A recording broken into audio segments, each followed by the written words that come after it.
everyone. We're United by Rice, where we talk about all things APINH, entertainment, and beyond. My name is Junko Goda, and I'm here with my co-host, Ben Lee. How you doing, Ben?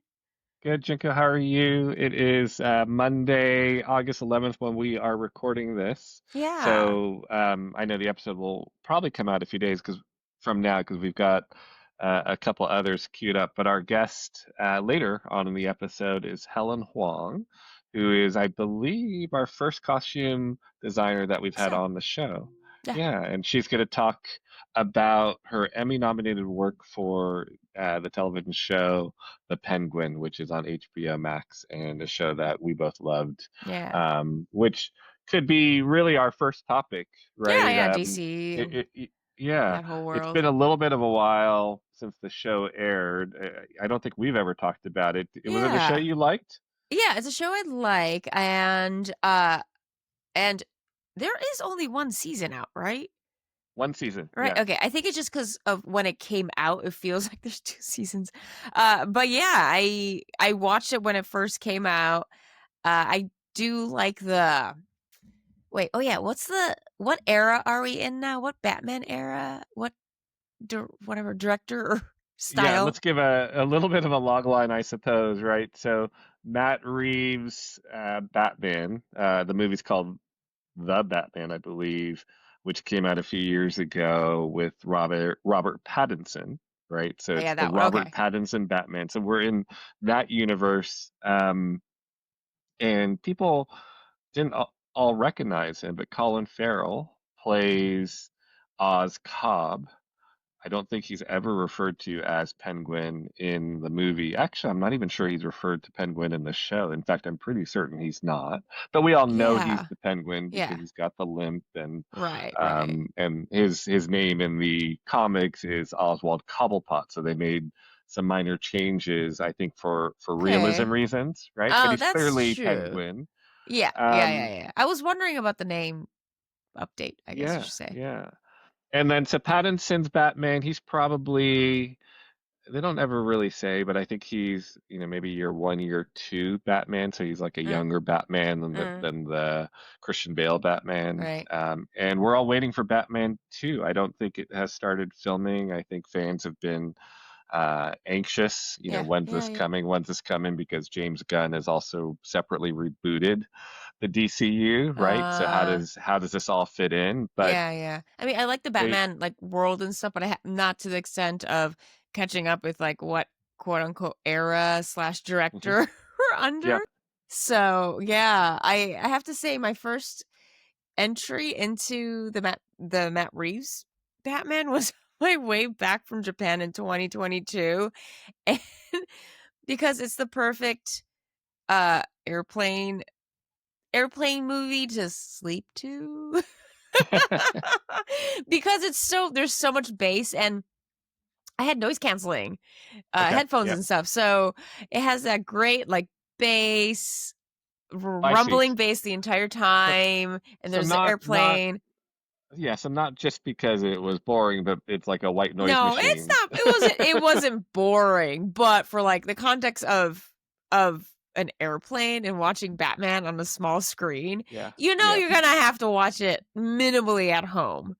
Right, you're gonna have to rewatch it anyway, so but I was like, "This is Which perfect because it's which you dark." have. You've rewatched it in Yeah, a yeah, oh proper yeah, I screen. Okay. watched it, like, in bits and pieces at least, like, twice now, Uh, Yeah. because I really liked, and again, not being so, like, on topic with the names, but, Zoe Kravitz's right? Yeah, Zoe Kravitz's Yes. Catwoman. Yes. I really, really liked that, and I wasn't sure about her character or her approach to Catwoman um in this approach, but by the end of the story I really liked who she was. A little bit different because traditionally the Catwoman has been like the pretty much like the only sex symbol for the because Wonder Woman isn't really sexy, and um or is uh that's not what she's selling, and what's her face, what was it? Joker's girlfriend. like, I'm blanking out. Harley. Harley, Harley. there you. Yep. And, Harley also is selling the crazy, not the sexy, for example. Sure. Yep. So I really liked the three-dimensional Catwoman this time. Like, she wasn't selling sex, like, she was just a worker who got caught in a crime, and she's trying to get herself out of it, Yep. pretty much. Well, now we're totally off topic, but if you were to take all of the Catwomen and in Oh. our, I'll call it in our lifetimes, even though Yeah. technically Julie Newmar in the Mm. television series is, Yes. I watched that, so that Yeah, was I did too. within my lifetime. But Yeah. if you were to rank the, let's say the movie Catwoman, so we Oh, the had movie. Zoe Kravitz. Yeah. Before that was Anne Hathaway Yeah. in the Christian Bale It universe, wasn't too bad. and then you had Michelle Pfeiffer, right? You wait, you Am I skipped. missing anybody? It's the Catwoman that shall never be spoken of again. Every time a Oh my cat. God. Yes. Oh! Halle Berry? Are you talking about Halle Berry? Oh! Dude! Halle Berry? Oh, everyone always forgets. When Boy. 22 everyone always when there's a new different, new take on Catwoman or whatever, everyone's like, "Oh my god, it's the first Bloodline Catwoman." I'm like, "Y'all Well, forgetting look, about Halle Berry." What my happened to goodness, Halle Berry? though. And she even says that was not a I think her work was fine. It was just, I guess, a script, I think. I have not Oh, watched man. it since the first time I watched it, however many years ago. You should watch it a few times It over was the so course of years. bad. Again, we're pivoting again in this podcast, but am I did that movie more or less kind of kill her career, right? Didn't Mm, she? 'cause that She was like was an Monster Emmy. Ball. She was an Monster Ball was Oscar before winner after. for Monsters Ball. yeah, And and Monsters then Ball was before, yeah. I know she had a Jane. I know she was a Bond girl, Yeah. But and you know what, then though, honestly? Catwoman. Another wonderfully awful movie is the current, newly minted War of the Worlds starring Ice Cube. Wow, was that bad? I haven't seen it yet. It is. Okay, It's unfortunate.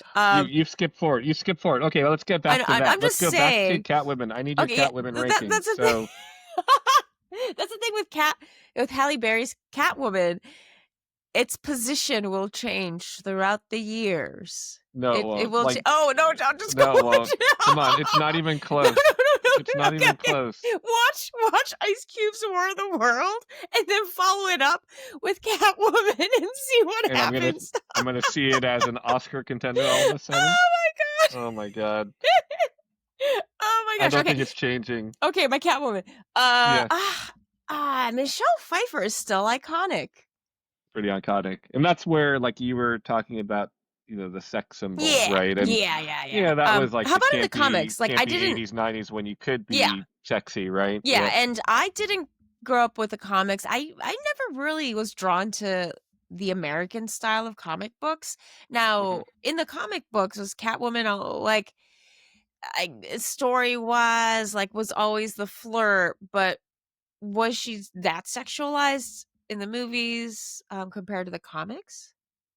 More or less. I mean, Okay, okay. similar, comics in the American comics also have eras, right? Based on Mm. who is both Oh, authoring and the artist that they're using at the time. So there have been some very sexy Catwomen, and the Michelle Pfeiffer costume even oh yeah. has been Oh used yeah. in comics. Oftentimes, like movies will then change what the style is Yeah. in the comic book. Yeah. I do think, though, the Michelle Pfeiffer Catwoman, and also to some degree the Anne Hathaway Catwoman. Mm. So, kind of that smart criminal, a little bit of a tease to Batman, sometimes Yeah. friend, sometimes foe, Yeah. right? Yeah. Is a pretty common way she's depicted versus Zoe Kravitz's character. I just generally think the Matt Reeves approach was to make all of the characters less comic booky, Yeah. right? Yeah, And yeah, yeah. so, um, she could be Catwoman. She clearly is Catwoman, but even her head costume is really Right. just like a knit cap, right? It's Yeah, nothing yeah, nothing just little too. hints of it, which is Yeah, just enough. But yeah, we don't need more than that. But I did like that sense of like, oh, what if these superheroes were at a level where they lived amongst us in a realistic yeah, way? sure, Yeah, yeah. yeah, yeah. So, yeah, before going way off topic. Well, you still haven't ranked them. I know. Halle, I started with where, is Michelle. Halle Berry in your top three? It maybe is the most important Is question. yeah, that is an important question, and I'm like kind of leaning towards yes. And who The and who concept gets was knocked there. off? That who that I know, guess I like that ah I think that means Anne Hathaway, because if you have Michelle number one and you you know, clearly like Anne Zoe, yeah, Anne Hathaway unfortunately like is not a Catwoman that sticks with you. mm, Not mm, yeah. She kind okay, of ended up being generic Catwoman, dare I say? Sorry, Anne. As in like Michelle Pfeiffer was like just purely sexual. Zoe Kravitz is more like kind of the kitten you want to protect, hmm kind hmm of a thing. And then Anne Hathaway was doing this more smarter, less sexy. I think it And was like that kind of with a conscious type of yeah, Catwoman. and it Yep. got a little bit normal. I guess we want to see a Catwoman who's a little bit crazy, who's a little bit not human. I Mm, think that's what it mm, was. I think Anne Hathaway's Catwoman was too like, oh, I understand how she thinks. mm, She's too mm. human. We want them to be a little bit crazy, whether for better or for worse. But that's why I think Halle Berry's Catwoman, hear me out, does stand because she brought in strength. She brought in sexy strong. Michelle Pfeiffer brought in like the sexy, but Halle Berry brought in um sexiness through strength. And that's a Catwoman we hadn't seen. Okay, That's my so argument. the crazy Michelle Pfeiffer definitely had like that little, yeah, she could be a little nutty. Yeah. And her origin story in that film was, I Right. think she got pushed Yeah, out she a gets pushed out. window, Right. and then some cats like whatever bite her or Yeah, to revive revive her or something. her. Yeah, it's some So sort of she has, cat ceremony happens. yeah, so she has some kind of power. I think Definitely. Zoe and Anne are kind of portrayed as normal people, just Huh? thieves. Was Halle? I don't, because I haven't watched You the haven't movie watched again. it. What was her origin? Was Oh, you know she? what? No, I think I'm pretty sure same as the Michelle Pfeiffer 90s one. She's like, yeah, she's pushed out of a window or killed by someone. Uh yeah, yeah, yeah, yeah. That origin story I believe is the same. I've obviously watched this more than once. Okay, so one thing I do remember about Halle Berry's Catwoman is her costume. So since Yes. we are talking about costume design, what about ranking the costumes? Oh, I mean, still have to go back to the classic Michelle Pfeiffer. Yeah, That I think catsuit. the It's stitched, yeah, insane.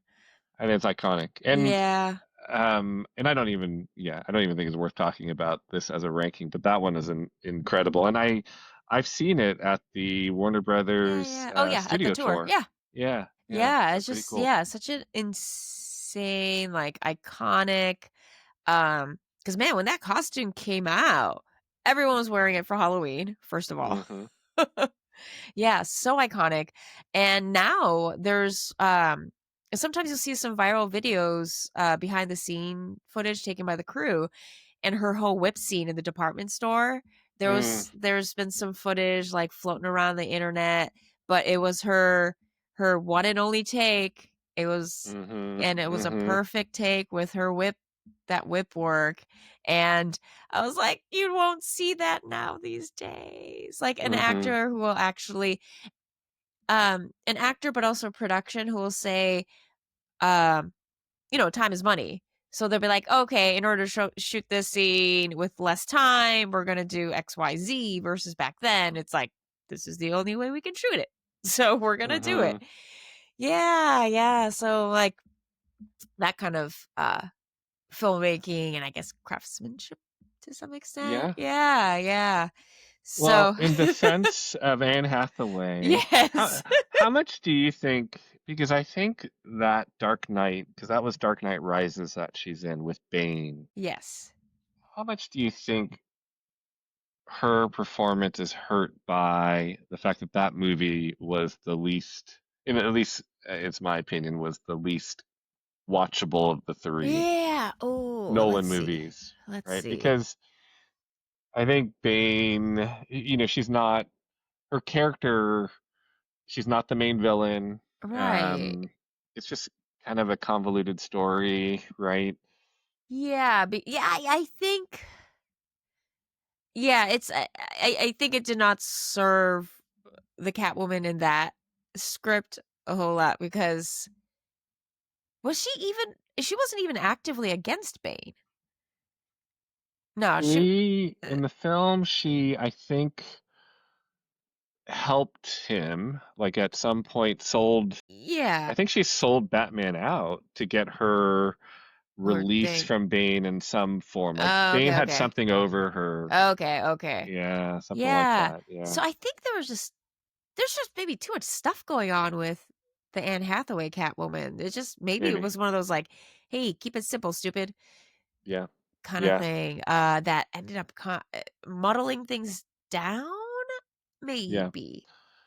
Yes, yeah. Anyway, this conversation started with what did you think of the Penguin? I So, know, but and oh then what era and all that. So anyway, going back yeah, to the Penguin, yeah. But it'd be it's in great this Matt if Reeves universe. yeah. I don't know that we're gonna get Catwoman in the next season of the Penguin. I don't think that's I know, happening. but it would be really. It would have been. It would be really interesting to see what Helen would have cooked up Yeah, if this is a yeah, fictional scenario for Helen.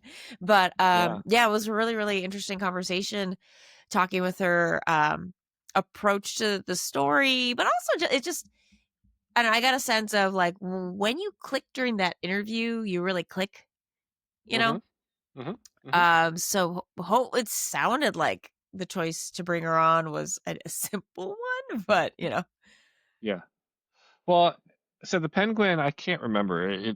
Phenomenal number of Emmy nominations, right? So clearly, even though the show has been out a while, um, really, I don't know if it's they're campaigning hard, but critics clearly, viewers clearly appreciate the show a lot and the aesthetic. And I think it's not surprising to see a lot of the craft people nominated because the aesthetic of the show, as I mentioned in the interview, everything is intentional and every character has an arc, and you see everything from their hairstyles, their costumes, the core of where they're living all evolves in ultimately a pretty short season of episodes. I can't remember if it's eight or so. yeah. So a fun show, and she really does a nice job. And we talk about Sophia Falcone's character, which is played by Kristen Milioti, who is got to be the favorite to win the Emmy for Mm, Best Actress in a yep. limited series. And I mean, her costuming was phenomenal, right? Because Yeah. she does go Yeah, from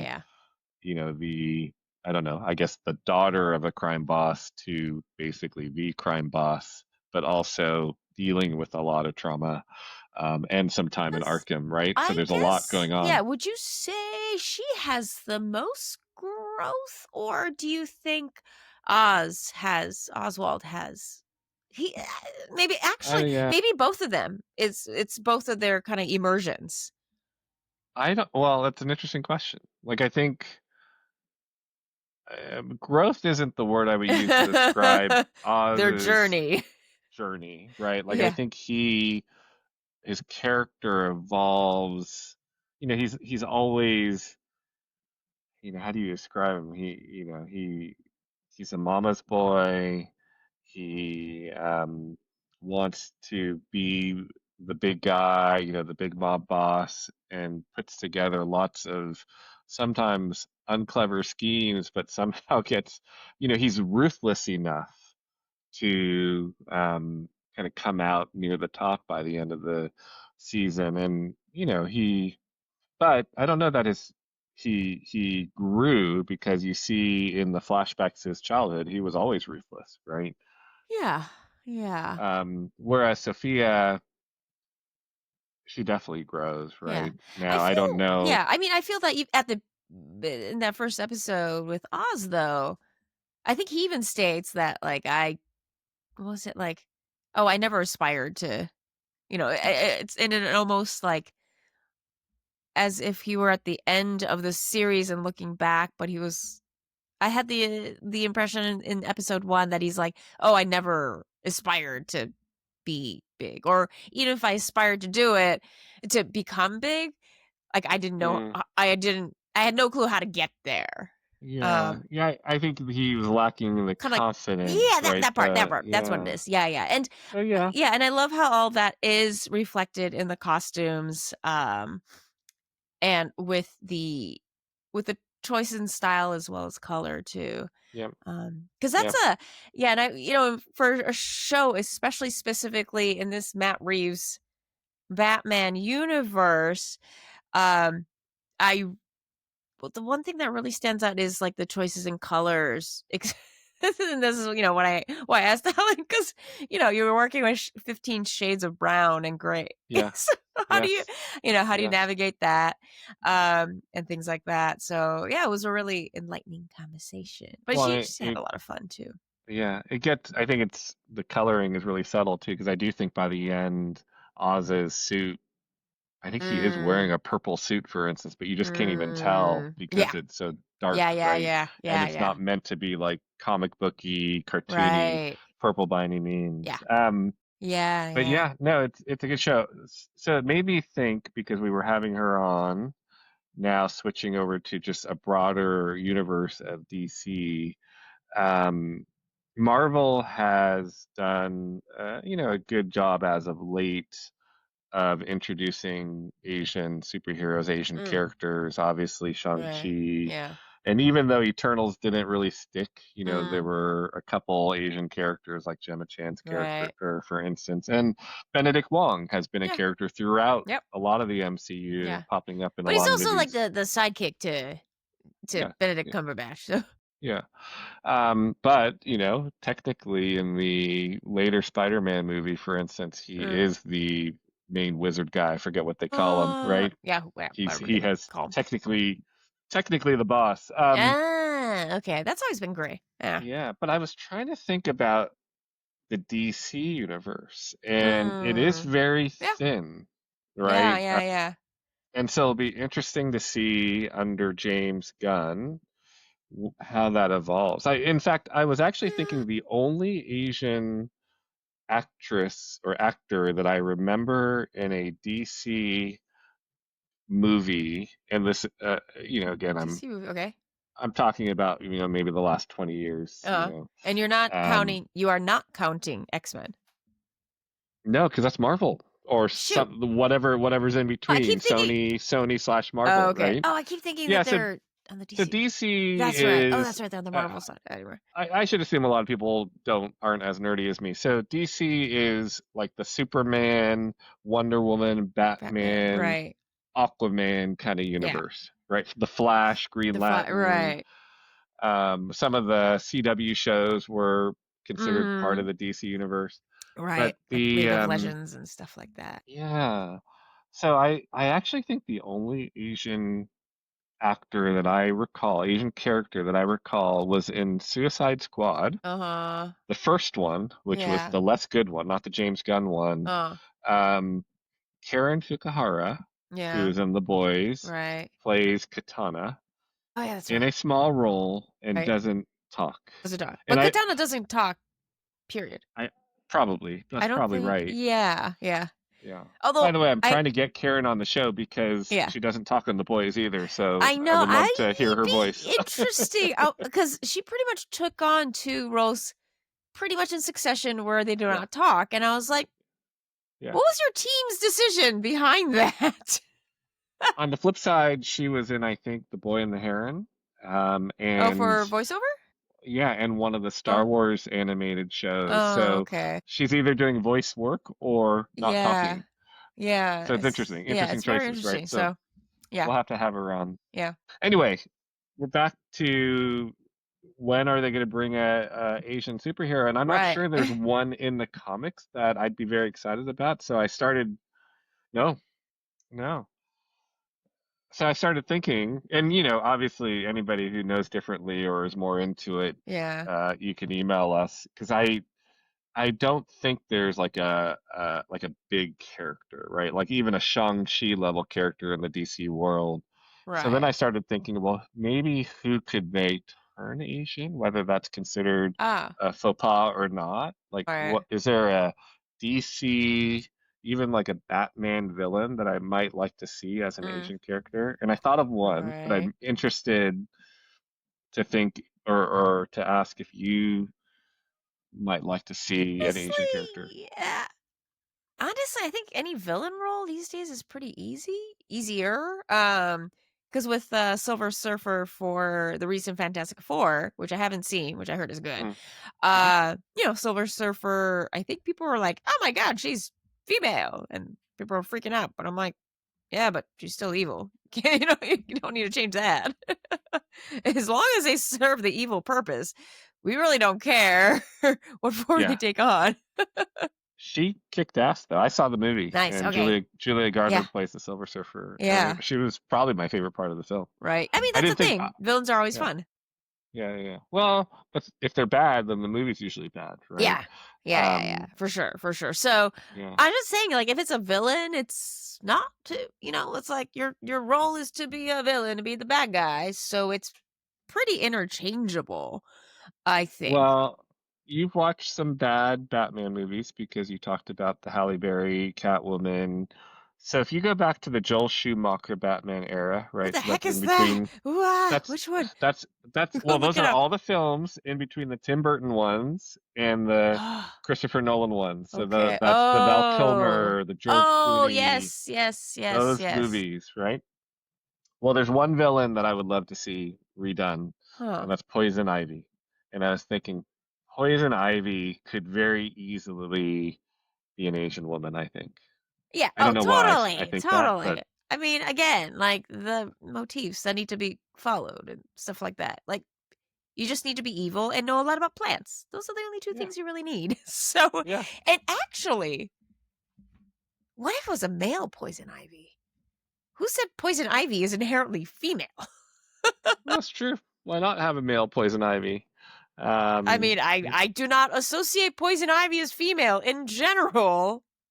gender neutral. I I don't think know. it's I'm trying to also keep, more women in comic book movies because we yeah, don't often get a lot of yeah. that Well, either. I guess So with the name Ivy, you tend to lean female, but yeah, yeah, yeah. but you could have a male poison ivy. I'm just saying. Yep. Just call him um, PI. I don't know. I do think the Penguin's been out plenty, so I don't mind spoiling it. What do you think of the ending? I have to rewatch. I think I got through to rewatching through episode 4. I actually went back and just started watching it from the beginning, and then I don't remember. Wait, I think I just need a. I think it's like remember this happens, and then it'll all come back to me. But hold on, Okay, hold it. you definitely need to refresh because it's a pretty memorable ending, I think. Do you? I actually consume a lot of. Yeah. Hold on. It, Wait. while she's Duh. looking, one of the things it's probably worth mentioning is I don't know that we know whether there's going to be a second season of the Penguin or not. Yeah. Because part of Yeah. despite the success, my understanding is it was always meant to just lead into the next Next. Batman movie. Yeah, it was the bridge. Yeah, Actually, it's the equivalent. There's a Star Wars equivalent, right? There's the bridge between the series or a sure. movie to bridge Like the Andor. series. Yeah, Yeah, yeah, serial. There. Yeah, yeah. yeah. Oh yeah, that's right. Okay, I had to read. It's all coming back. It's all coming back. Yeah, Ah, it's a traumatic, sad ending. So I thought, yeah. yeah. Apparently, it wasn't. it was not traumatic enough for me to carry it in my heart for 8, 9 months. I'll get through it. Yeah. I Well, have to rewatch it, honestly. basically, Oz chokes out Victor, right, who had Yeah. become his right hand, Right. who and Victor himself had really started to look up to Yeah. Oz, Yeah, yeah, yeah. and it's very sad. And I Yeah. think, Yeah. Actually, I- that's what's funny is that I it's sad, but I remember, Sophia's rise to power more more, strongly yeah, than the sad part. fair, because I think Sophia in many ways does take over the show. I mean, she really becomes like really, in my mind, one of the highlights of the Yeah, show. yeah, and I think Uh, people should definitely pay oh, attention to Sophia's wardrobe, and costume yes. choices throughout the series because you will see her evolution, through that, and that is all Helen's work too, so Yeah, you're good at turning things back over to Helen. As far I think I lied earlier. So I said you may never see Catwoman and the Penguin, Huh, but if there was another season, if there happened to be another season, yeah. um, let's say they do another movie and decide to keep going, Yeah, yeah, yeah.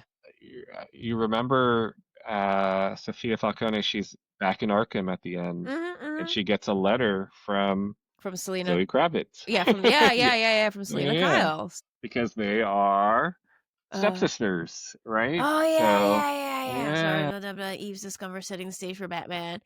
Alright, and then the finale concludes with the bat signal illuminating, which will then connect to Batman 2.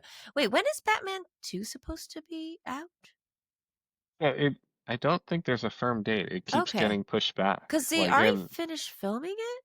no, Oh. I don't think they've started filming it. So I think this is one of the things, right? This is one of the things That's that with the weird. James Gunn coming in Yeah. and all the others kind of taking on other projects, it's just been hanging out there. And it does Oh, put so if we take a step back from everything we've been talking about, yeah. um, the Penguin, super good show. The Batman, I think probably snuck up on people because I think people were in their hearts not ready to move on from the Christopher Nolan universe yet, When you say the right? Batman, you talk about The new one, the Matt yeah, Reeves, yeah. the Matt Reeves one, Yeah. right?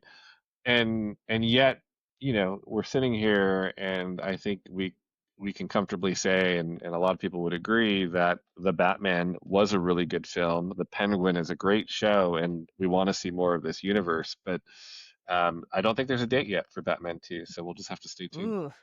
Ooh. That's sounds wait, and then wait, explain me Jim Gunn. So because he's also wanting to do DC titles, then it starts to become this like shuffle slash are they fighting over like who's doing what and when it comes No, out? well, I don't know that they're fighting versus he just took over, right? So Yeah. basically, he is the equivalent of Kevin Feige Mhm. for the DC Right. universe. And that means all previous projects, and it doesn't sound like many of them were even too far in development. Like, I don't think scripts had been written, for instance, for the next Wonder Woman movie, Mm. but there was a definite phase of, okay, what's happening with Henry Cavill? What's happening with Jason Momoa? What's happening with Gal Gadot as Wonder Woman? And it's generally been announced, and of course, we already have the new Superman movie, that none of those actors were going to come back and they weren't going to continue those arc of stories. Mm. I think I don't know that he's ever really come out firmly and Mm. said that himself, but I think just the general rumor mill, and there's just been nothing in production. And frankly, with all the Israel Gaza stuff, I don't see Gal Gadot coming back as Wonder Woman anymore anyway. Mhm. Mhm. Unfortunately, because I thought I liked her. Waitrose, yeah, as Wonder Woman. Yeah, Yeah. yeah. So then Superman ended up being kind of a almost a reboot of the whole DC universe. Uh, Technically, the last Suicide Squad movie, not the mm, one I was referencing earlier with mm, Karen, was James Gunn's first DC movie, even Mm, though that was before he got the big job. got it. Oh, okay.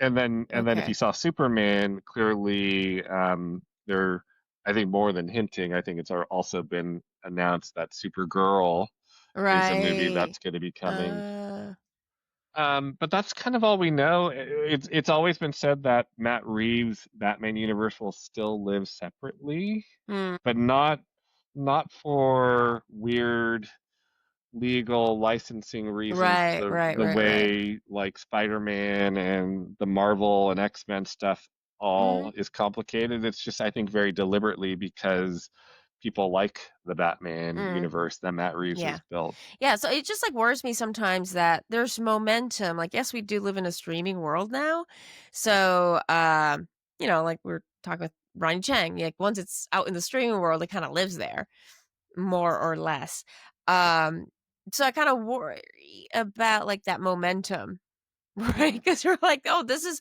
a series that's supposed to bridge Batman 2." Okay, so does that mean another Penguin series cannot come out till that movie comes out? Yeah. Yes, Well, I yeah. think that's more or less true. And now Oh god.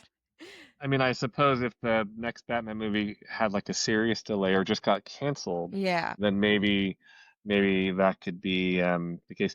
I did interview the production designer Mm, for the Penguin separately mm, for Awards Focus, and she alluded to the Penguin season two or more seasons of the Penguin being less dependent on all this other stuff we're talking about and actually yeah. more dependent on whether Colin would want to do it again. That's the other question is Because Would of Colin come back? all, Yeah. because apparently, and not surprisingly, the amount of prosthetics and Well, makeup, yeah, the like prep and 4 or all 5 that. hours every day Yeah. was way, way, way hard on him, right? Yeah, Which, yeah. of Which course, I you'd think, when you understand. come into a potential season 2, a lot of things they'll do is like, okay, for season 2, let's have a bodysuit or like where a majority you can just step into it versus Hmm. applied, stuff like Hmm. that.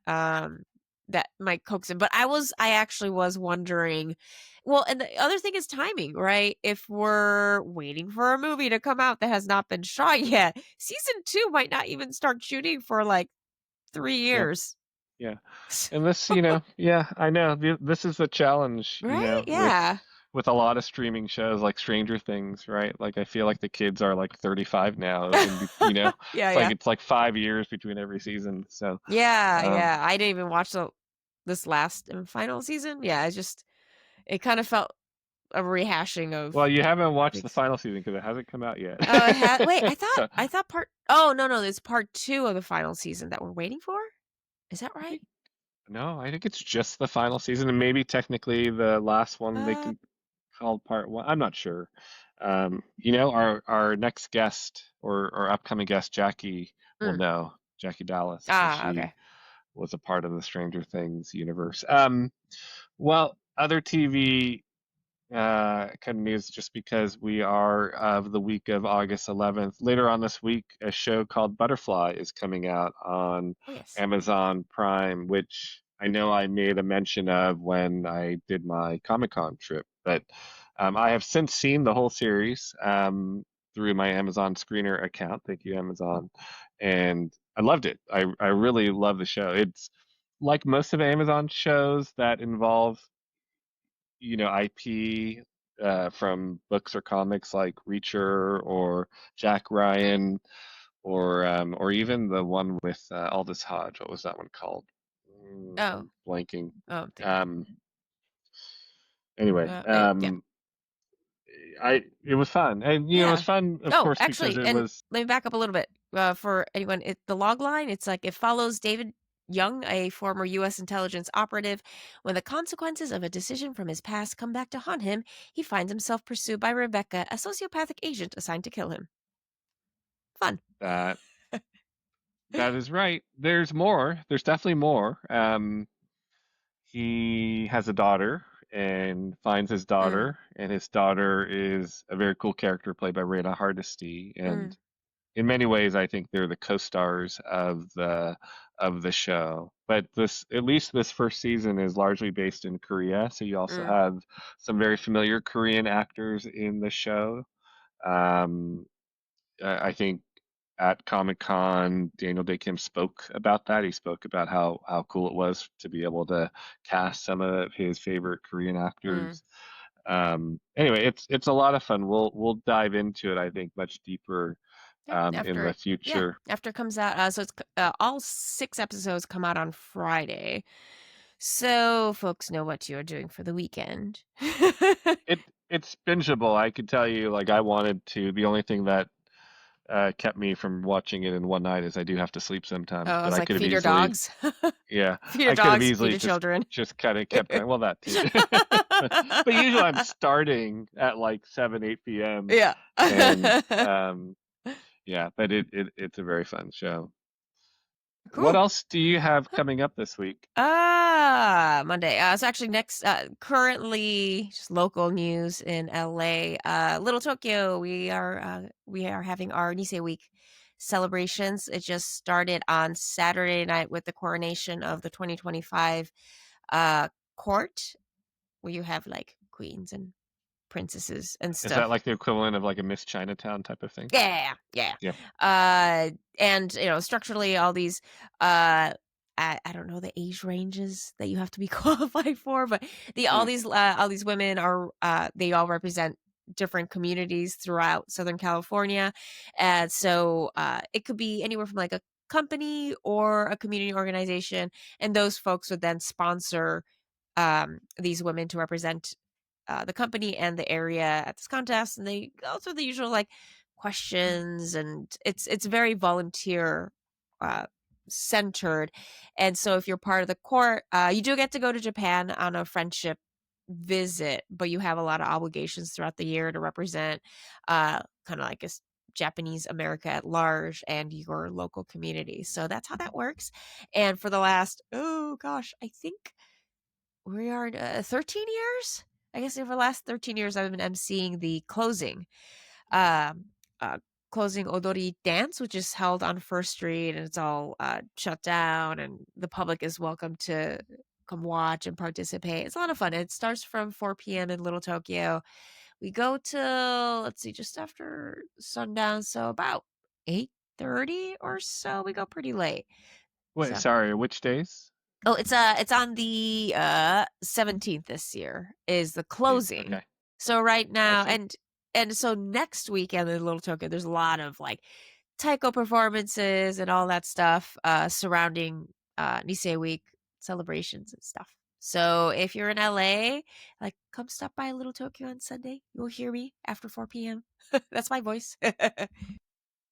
We'll hear you after After 4 4 p.m. p.m. Yeah, which is when the closing Odori dance starts, and then it kind of turns into the final culmination, just closing ceremony for the But entire Nisei Week. why will people hear you? Are I you MC doing it. something? I Oh, MC you the MC it. yeah, Okay. I MC for like a good 4 hours. So Okay. Yeah, I yeah. don't think you said that. So Sunday. Sorry, You I said MC. Sunday Yes, around 4 in Little Tokyo. yeah. Okay. We Very start at cool. 4, and All right. then was it yesterday was the grand parade? So yeah, we had Okay. Well, we'll have all to these sneak out people. this episode before Sunday then Yeah, to make sure that people maybe. know that they can go at least check out this event. Yeah, Very cool. yeah. Very Hopefully. cool. Um, I think we've recorded a couple that are slotted, so we're a ways away, but I was thinking, when are we ever going to reveal our favorite rice dishes? I think maybe we should Mm. save that for like episode 100 or something Yeah, if we or can get there. 100, or we could also do like 1 year anniversary. Yeah. There's many, yeah. Mine's always gonna change. At this rate, 100 or 1 year will probably be pretty close. Yeah. Bet 2 a week We'll is about see. right. We'll see. We Yeah. can slow down during the holidays. Come on, around like Thanksgiving. We'll just have like one episode a You week think? come out for like, I don't yeah, know. between. ah, Oh shoot! Though I guess a lot of people catch up on their podcast during the Exactly. We holiday. have to find out when Shit. people listen to podcasts. That might Uh, be when they want the most mm, content. we could have a year end. Let's do that. We should at least start with a year-end wrap-up for 2025, Yes. and then we could look at the 1 year slash 100th. Okay, we could do There you go. There you go. that. We'll cook up some ideas. Okay. Well, I think this is probably good for an intro. We were all around, Yeah. but Halle Berry, but Catwoman. yes, if anybody goes and watches that, um, feel free to comment on any of our videos or email us at unitedbyrice@gmail.com. I would really love to hear your thoughts on whether it is better upon second viewing or third viewing or however many times you may have I think seen it's it. a movie that might keep giving. It'll And what always did you change. say? Yeah. You said to watch Ice Cube's War of the World. Well, that it's on Amazon Prime. It just came out, like, last week. Was it's devastatingly bad. Like, it was so bad it was on the news. Like, Excellent. KTLA's, entertainment section, Doug Polk, he covered it, and he's like, What "It's so and bad." and what is it? Is it like It's so supposed to be like a no, it's movie so about War bad of the Worlds again? because they shot it during COVID. And they Okay. held on to it till now. So for us, it feels dated. We know if you watch it, you know it's dated because it just has so many of these COVID feels about it. It was a attempt at replicating what Searching, that stars John Cho, Mm-hmm. what Searching Yep. does. Which was unique because they integrated a lot of screens, like Like a lot of our social cell media. Yeah. phones, the social media aspect. They're kinda sorta doing that with this, but I think the director was like, "Oh, this is a lot harder than I thought it was." And I guess, if it was never on paper, it was never gonna be on the screen. So it's just very a bad execution So of that approach to so it's storytelling. the so it's the concept supposed to be like War of the Worlds is happening, but we're all stuck inside because of More COVID? not there is no COVID element. You can just tell when you watch it, you can tell it was shot during COVID, but it's yeah, these people are just, like, behind screens and trying to do the storytelling behind screens and computer Mm, screens and programmers, but it yeah. yeah. If you ever see Halle Berry in the near future, she owes you a big hug because you have done her so I have. You should go if you, watch it. Okay, I need to go find that movie again and put it on. excellent, excellent. All right. Uh, Alright. we're going to play our interview with Helen Huang. It's a little bit of a shorter interview than our normal because she has many Yeah, packed schedule. interviews to do because of her Emmy nomination. So again, congrats to her. And here is Helen Huang.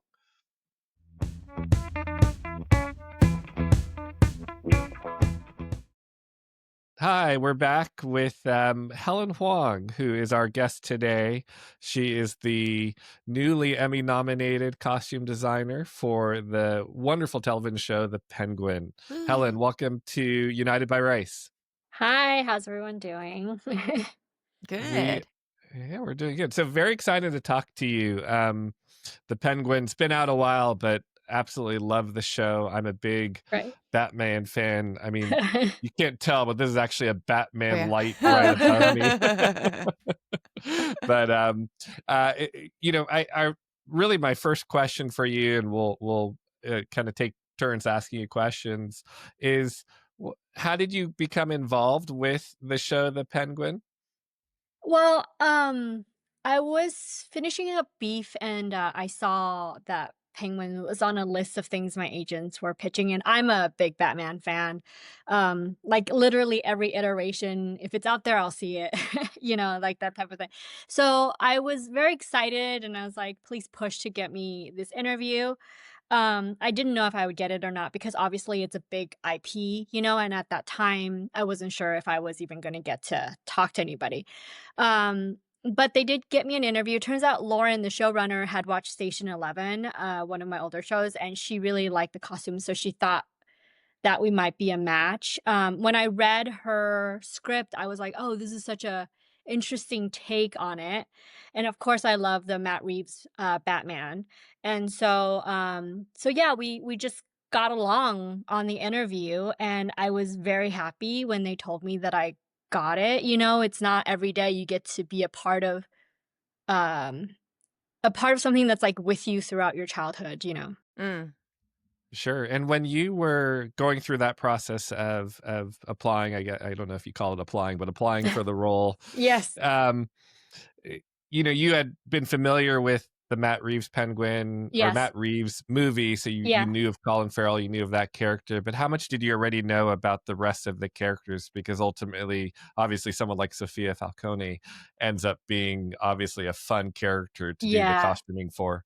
I mean, I didn't really know that much about her. I think one of the main things I was, like, really interested in, obviously the Sophia angle because it was I like the idea when Lauren wrote it, it's like this idea of this like the femininity versus sort of the masculine element of Mm, the Penguin, but also like the Batman universe. It's very, very male perspective. And so I was right. really interested in the Sophia element of it in this world. And then I was also really interested in Victor's element of it. And obviously, Mm, he's not from the comic books, but I thought for him to be sort of like Oz's conscience, but also this element where it's not seen from Batman's angle of like, mhm, all these neighborhoods using crime as upward mobility. I thought that was very interesting. And so mm, I think I was very excited to sort of, um, like really explore those two characters. And then Oz, I was just like, oh, it's such a great um time to take it I always think like I really want to do things where it bucks against the trend or something that's mhm, already done, and I was like, It'd be really great to take Oz out of, all those stuffy suits and put him in something else."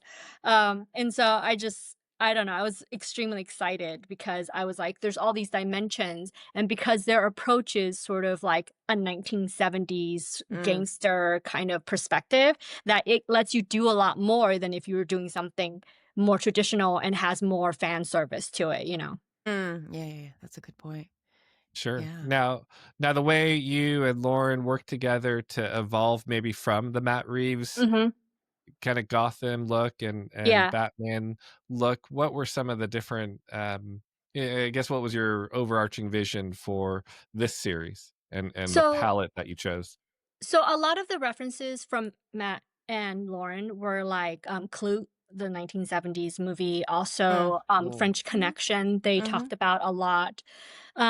And so I sort of let that be the base of like the whole world and what grounds all these characters.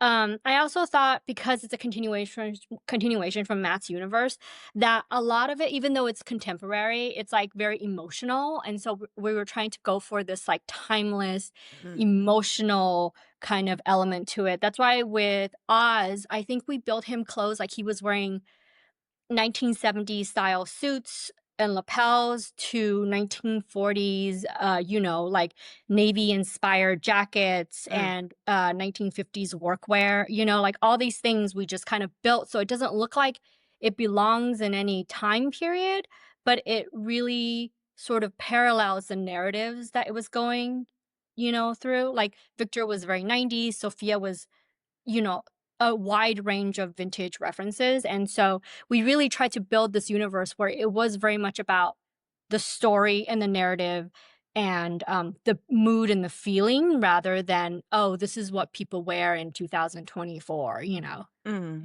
And actually, speaking of mood, what was your approach to the mood as far as like textures uh, and taking the lighting into consideration when you Yeah. are talking about even like the dimly lit rooms? You're talking about like 15 shades of the the soft oranges and the Yeah, yeah, yeah. creams, and how do Yeah. you navigate that? Well, in the beginning, they did a series of camera tests with the lighting. Our first they they actually use this app. One of our DPs used an app that kind of filters stuff. So we would look at Yeah, yeah, yeah, things yeah. like tonally, like maybe after they did color correction. I think, with Oz, with the color palette, it was definitely Colin didn't want it to be too jokey. Like he just wanted to sort of Right. bridge the gap between something traditional and something, more grounded. And so even when we did color, we did kind of a muted color and even though it was more muted, it kind of felt different when it was in the sun versus when it was in a room. But with Sophia, we definitely pushed it a little bit more. The white outfit in the beginning was Right. because she was in a room that was so dark. And then as she was becoming her own person.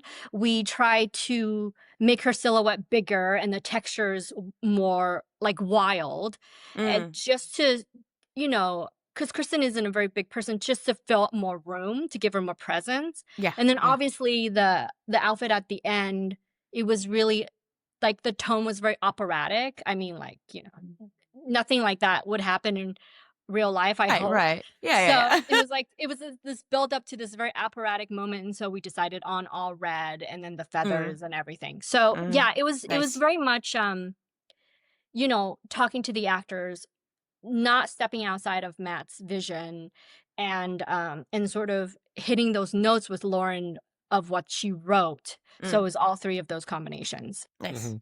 Yeah, You talked yeah. about Sophia. You also earlier mentioned Victor. So how did nothing feels not intentional about this show, right? Yeah. Hair, makeup, Mhm, lighting, everything in terms of how each character's arc evolves. mhm. Talk about Renzi and what you were aspiring to do with his costuming from the beginning when he first encounters Oz all the way to the end. Well, with Renzi, I really wanted him to feel personal. And Oz has this very overwhelming, like very hard masculine element to him. So everything about his what he wears is very sharp. And so with Renzi, I wanted it to feel like A, it's from a different time period, and B, it's a lot softer and more cocooned. And so I grew up in the 90s and I love a good starter jacket, like a good Mm. sports starter jacket. Yep. And so Yeah. I was very determined to build one especially for him. Mm. So we made from scratch like 10 of those, and one for fire. But we even made the little labels so it's like not starter jacket, but it like kind of represents Mm. like 90s type. Yeah. We put all the velcros. It was just like it was very fun to do because it's something that I really remember. And we even built him, the inside, it was like a mock vintage Fila jacket because they wanted something brighter than Oz, so it was like red on the inside. We even built him like a Gotham basketball shirt because I was like, I don't understand Oh. why there's no sports teams ever in any of these universes, Yeah, because yeah, yeah. a kid his age would be wearing a sports team. And Matt was like, "Oh yeah, we did all these banners of sports teams when they had the auditorium, so we just took one and then we did it, 90s style graphics so he could wear it." Um so it's just all these considerations because I do want him to feel nostalgic and like someone that you knew, and also incredibly specific because I just don't want him to be like, "Oh, this is a character that comes from a less fortunate, less economically stable background, and we're just gonna put him in, some sort of brown clothing." Right. Mhm. One of the things that I think was fun about the movie to the show is how many people I talked to who didn't realize that was Colin Farrell, right? It's like, yeah. Yeah. And can you talk about the challenges of costuming for him with all the prosthetics and all Yeah, the makeup yeah. that he had to wear? So Colin had makeup. I mean, Mike Marino will probably speak to this more, but I mean, it was full on prosthetics down to his neck, down to like a chest piece, depending on what he's wearing. He also wore a bodysuit. The challenge of that was, his entire wardrobe was custom made for him from scratch because it's not a body that sort of existed. Um, but the other thing is that in order to do fittings in the beginning, Colin had to get into all of that for us, which is Yeah. incredibly difficult. And Yeah. bless him for doing that. Because usually But a fitting is like an hour or two, but it's like yeah, twice as long, yeah. So he has to get right? into Yeah. prosthetics, at least Yeah. the lower half of his face, so we get the neck, and then we Right. fit him to see. But then we got a gift from Mike, which is a a a body double sort of like, mannequin, and that had the prosthetics, like an old set of prosthetics on it. So we sort of can judge, and then a bodysuit on top of that. So we could judge from um the mannequin, Colin's mannequin, Yeah. uh if it was gonna fit. And so after that, we were pretty sure, after a couple of times, we were pretty sure of how it was gonna look, how it was gonna fit. We kind of have it really dialed in. And so, towards the end of it, Colin wasn't getting into his full makeup. Nice. Yeah. Uh, Although the fitting pictures were very odd because it was very, very not proportionate. But, Right. we had to go through the process because, it was very important Yeah. for Yeah, Colin you have to. to like feel the clothes. But yeah, it was a huge learning curve about how that would work, and I had Mm. the most amazing tailoring team to build all those things. But yeah, it was very hard in the beginning to really be like, how much do we need to inconvenience the actor to get what we need? Mm. Mm. Yeah. We could talk about this forever. There's so many other great Yeah. characters and great Yeah. costumes. But I do want to just know a little bit more about you and your background and how you came to, becoming a costume designer for TV and film. Um, I went to art school, Pasadena, uh, College of Arts Mm. Art Center in Mhm. Pasadena, Yeah. and I went there for illustration and painting. And when I came out, it was about like 2008, and the economy was like just terrible. And so I decided to, and I had so much student loans, so I decided to try like interning. So I interned at Vogue, and then I did editorials, and assisting. Mm. But for some reason, that didn't really click until I got on a commercial, and then I wouldn't say stalk, maybe persistent, of Friends designer Deborah Maguire, who did the iconic Friends. And I Yeah. and I emailed her for like 2 years, being like every Wow. 6 months, being like, "Hey, I'm in the union. Hey, I'm doing this," Mm. She was really lovely because she remembered me, and then she hired me on a show, and then that's when it really clicked, because I didn't know that this job existed. You don't Mm. know that you could have all these jobs making movies.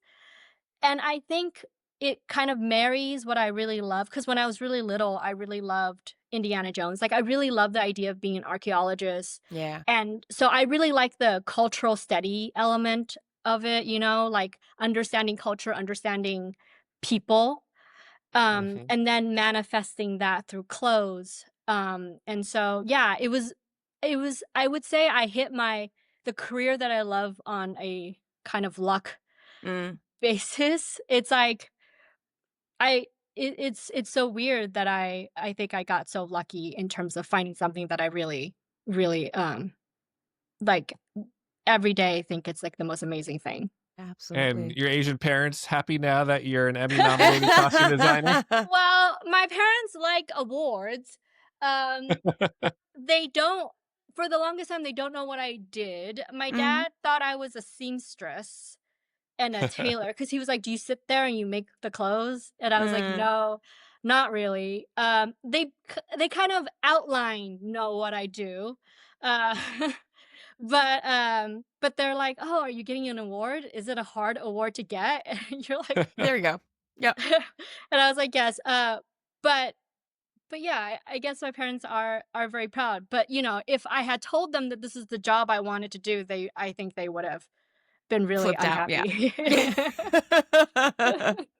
That's great. Yeah. That's great.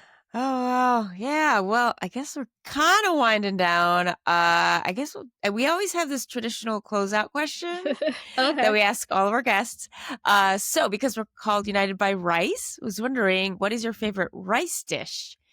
And that can also include noodles or any form that rice can take. Oh, I mean, if it's noodles, it's like Dan Dan noodles. Mm. But Good if call. it's rice dish, I mean, I can't, deny, like, just some really, really good, like, fried rice with some crab meat over it. It's, like, my Ah, Mm. my okay. favorite thing in the whole entire world. You're a crab meat person with the I'm fried a rice. crab meat fried rice person. Nice. But yeah. Yeah, there's nothing wrong with that. It's also one of my favorites. Like so you're Chinese. Is it more traditional Chinese fried rice and then you put some Dungeness crab meat on it, or do you like the Thai style crab fried Mm. rice? I like the Thai style crab fried rice. But, like, honestly, being Chinese, sometimes you just want a bowl of rice. Yes, Like, it doesn't it's in even our have plus. anything Yeah. on it. It's, like, the Yeah. most comforting thing, and, like, I remember when I was younger, your parents, my mom taught me, like, the perfect amount of water to put in, so it's, like, Right. not so dry, it's still moist, but it has that, like, uh Fluff. has that fluff, and, like, Yeah. because I do a lot of shows when I go abroad now, I always miss that, like, just the right amount of, like, a good rice, sometimes with some seaweed, and it's, like, the best thing in the whole entire world. Mm. Yeah, it's Yep. comfort food. Yep. Well, thank you so much. Congratulations and really good luck at Thank the you. Yeah, good upcoming luck. Emmys. Thank you Yay. so much.